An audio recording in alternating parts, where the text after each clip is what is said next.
I'm not crazy. You're the one who's crazy. I just wanted a Pepsi. Tyus, Trinidad High Plains gangster rapper, when taken into custody for explosive rage. It was the tweeting of winged reptiles that woke him. He was face down on the grass, which was slightly damp from dew.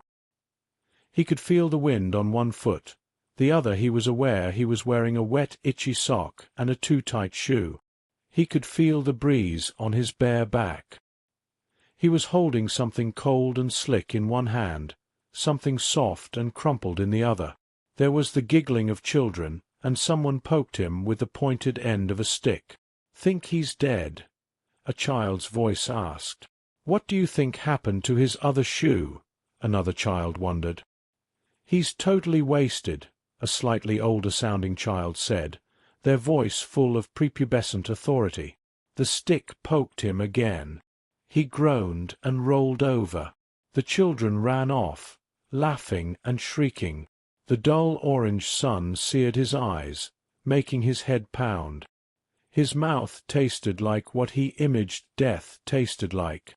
The wet grass was cold on his fuzzy back. He put one arm over his eyes. Nothing was coming back, just a pounding headache and bone-deep nausea.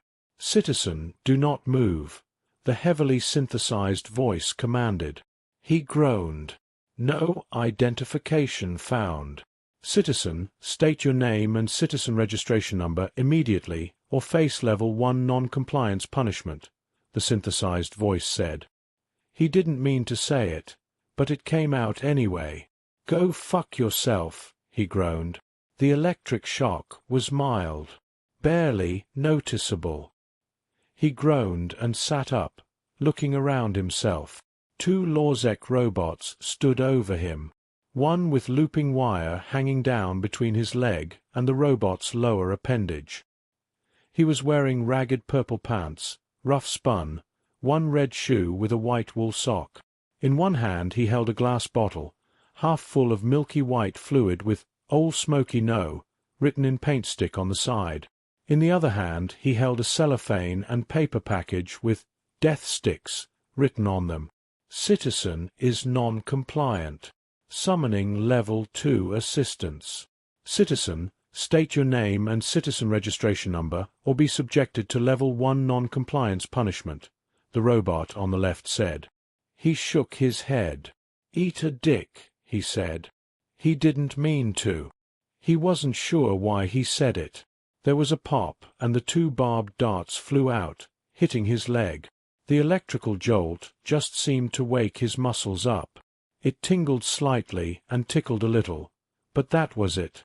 "Deviant has responded with a scornful remark. Moving to Level 2 interactions," the robot on the right said. "Oh no, I'm so scared," he said, not in control of his mouth or voice. "Deviant has again responded with a scornful remark," the left-hand robot said. "Deviant, reply with your name and citizen registration number." It paused for a moment. "Lay down on your stomach with your arms outstretched at your side." There was a pause. "Or else," the robot on the right added. His body moved without his commands, a tingling at the base of his skull and down his limbs.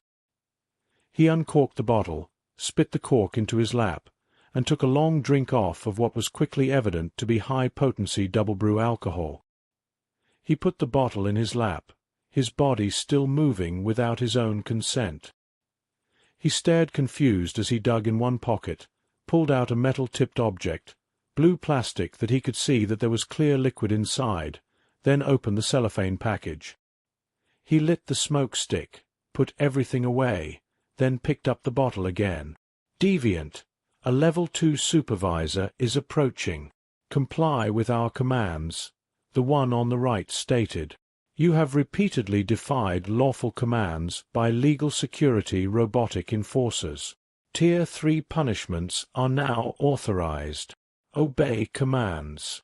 Or else," the other added. He exhaled, somehow avoiding coughing. "Suck my dick," he stated. He was staring right at them when they shot him in the face with a stunner. It took 5 shots before he landed on his back, staring at the sky. Lessons over, he heard a female voice in his head. I am a being of science and truth, he thought to himself, staring at his one bare foot. The nails were uneven, jagged. The fur on top of the foot was patchy, discolored. The shoe was red, canvas with a rubber-type sole and white woven thread to act as lacing. The purple pants were corduroy and had only a rope to hold them up that was tied in a bow in the front. Yet, here I am, in a jail cell, in some no-named city, on a planet I don't even know the name of, he thought to himself. His body lifted up the smoke stick, and he took a long drag, exhaling slowly. My body is not quite my own. My mind is not my own, he thought. I do not remember who am I, only that it is important that I remember who I am and what I have done. He inhaled again and slowly exhaled the smoke toward the floor. A LawSec officer stopped at the door. Citizen, identify yourself, the LawSec officer said. I want my fucking phone call, pig, he snapped. What? The LawSec officer asked. He looked up, smoke stick held in his mouth. I want my comlink call. You bribe-taking son of a diseased dock prostitute, he growled. He wished his mouth would shut up. The LawSec officer left, and he went back to staring at his shoes. Robots. Autonomous battle drones. Still carrying out their last orders, bubbled up in his memory. The squeaking was obviously a Strevical. Long moments went by before 2 sets of boots came back. There was a buzz, and the cell door retracted. You get a single comlink call, one said. They came in and put wrist restraints on him, his arms behind his back in a painful contortion.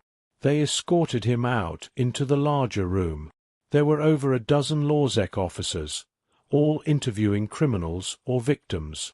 Robots stood at the edges, ready to go out and do patrols or escort victims home. They stopped him in front of comlink. What number? One asked. It's a long one. Longer than your dick, so you might want me to handle it, his voice said. Again, he wished his voice would shut up. There was a hard shove that pushed him into the table. Still, the cuffs were undone. He punched in a long set of number. There was a click and a tone. He punched in 8 digits. The comlink rang. A male in official robes answered. How do you get this number? This is a secure private line, passcode protected. Run a scan of my face on the Emperor's very important personages database, then send someone down here to get me out of this stupid cell. His voice snapped as he drew himself up and gave a haughty look at the one who answered. These donut-gobbling civvy-beating morons have interrupted a vital experiment and possibly ruined weeks of work. The figure frowned, reaching beyond the view of the camera. There was some tapping, and the comlink flashed. Then more typing. The figure's eyes opened wide. I see, the figure said. You have been listed as deceased for several years. Do I look dead, you hammer-thumping court-packing idiot? His voice snapped. I must clear this with the Justice and Punishment Agency, the figure said. The call went off. How did you get the Lord High Magistrate's number? One of the LawSec asked. He didn't answer, just reached down and grabbed the comlink. Who are you? The other asked.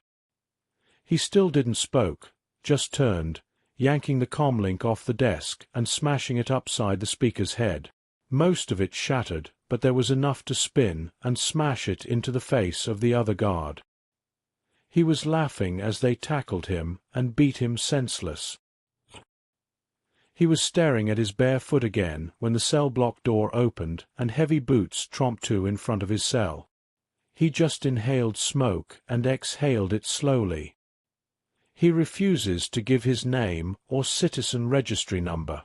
All we get back when we run his scans is pornographic videos, insultingly texted images, or lewd songs featuring the names of our wives, mothers, and daughters. a gruff voice said. It does not matter, an authoritarian voice said. Release him. But, Your Grace, he attacked Lawsec officers. He insulted my wife. Another voice protested. Release him. He is graced by the former emperor. His work in esoteric mysteries is more important than the honor of your wife, the stern voice said. She has a fat lumpy ass anyway, he said. Again, he cursed that he was not in control of his voice. Interesting. His voice analysis profile is still him, but off by several degrees, a thoughtful voice said. He vanished from inside a terror artifact. Where he has been, how he got here, is a mystery, the stern voice stated. Get inside there. Uncuff him. Release him to my authority. As you command, a whining voice said. When the cuffs were being undone, he smiled at the Lawsec officer, whose ear was swollen and painful-looking. He leaned forward, putting his mouth next to the Lawsec officer's ear. Your mother sucks cocks in hell, he breathed. The Lawsec jumped up, yanking his baton free. He laughed as it came down, and everything went black again. He woke up in another cell. This one had padded walls. He was in the middle of pacing back and forth. He had a bit in his mouth that his teeth were sunk into. He had a padded helmet on. He stopped and looked around. The cell was completely clean, all white padding. He stood for a moment, wondering what was going to happen next. His body contorted slightly. There was a pop in his shoulder, and pain blossomed. He ignored it, struggling and shifting. In only a handful of breaths he was out of the jacket, standing in the middle of the room in a pair of loose white synth-cloth pants. He moved up and rammed his body against the wall. His shoulder popped back into place. He moved up to the door, looking at it. He held his hand over the door and slowly moved it. There. He didn't know how he knew, but he knew. He tapped the button that held the padding to the wall. The rhythm was fast, erratic. There was a buzz, and the door opened. He stepped out, and something tingled behind his ear. The lights flickered real quick, and he looked around. The hallway went both ways. He could faintly hear crying and raving from the other cells. He moved toward the far door. His body moved jerkily, spasmodically, like he didn't have full control of it. He even kept leaning his head side to side, his hands often at his sides or upraised in short, sharp, jerky movements. He reached the end of the hallway and stood in front of the door. He reached out to the lock and tapped it. He could feel the electricity in it, and he started tapping in a strange, staccato rhythm. The light turned green, and the door opened. He went through, and it closed behind him. He was halfway down the hallway when 4 Sekmen came around the corner. All were in full armor, all carrying heavy stunners. He breathed in deeply as they began shouting and stomping at him. He breathed out, a black mist. He could feel something in the back of his throat deflating, feel something in his chest warm up. There was screaming from inside the cloud. He could hear footsteps running away. The mist cleared, and he stood, alone, in the hallway. 2 dropped stunners were the only clue that the Sekmen had been there. He moved down the hallway, the 2 barred doors presenting no barrier longer than a few moments. Twice he breathed black mist on the guards. Once, he breathed a cloud of buzzing insects that left the Sekmen screaming and pawing at their armor. He stopped in front of the big heavy door and waited a moment. There was a strange pressure release behind his left ear. Their lights flickered. His body went through the strange twisting seizure again, his movements sharp and choppy. The large metal gate rumbled open. He stepped out, into rain. He stood there, for a long moment, in the rain. his face upraised into the cold precipitation. A senior magistrate, in full uniform, surrounded by guards, left the gatehouse. He turned slowly, and the guards all raised weapons. Deadly weapons. He blinked. He felt like strings had been popped free in his brain and his limbs. "Return to your cell," the magistrate said. All of the data regarding the magistrate flowed through his vision. He blinked. "I have recovered from my temporary lapse into insanity," he said. "How can we trust you, with the strange abilities and powers you have demonstrated?" the magistrate asked. "Because I bring fearsome tidings," he said. "You and the Emperor must heed my words." The magistrate pushed down the barrel of the heavy plasma rifle, stepping forward. "He did not speak this way before," the magistrate told the guards. "What words must we heed?" "Words that will bring great consternation," he said. The magistrate blinked. "Speak the words we fear. Legends forgotten have thrown open their tomb doors," he said. He drew himself up. "The terrors are awake in their grave and claw, red eyes and taloned-handed, to the surface to emerge again. I, Unvarak the Dust Strider, seeker of knowledge great and terrible, bring woeful tidings," he said, still not totally in control of his mouth. There was the feeling of a thread popping in his brain, and he sagged slightly as his memories flooded through his mind. He staggered slightly, stumbling forward. The magistrate caught him. He looked up. "The matron of hell has been released," he said. Everything went black again.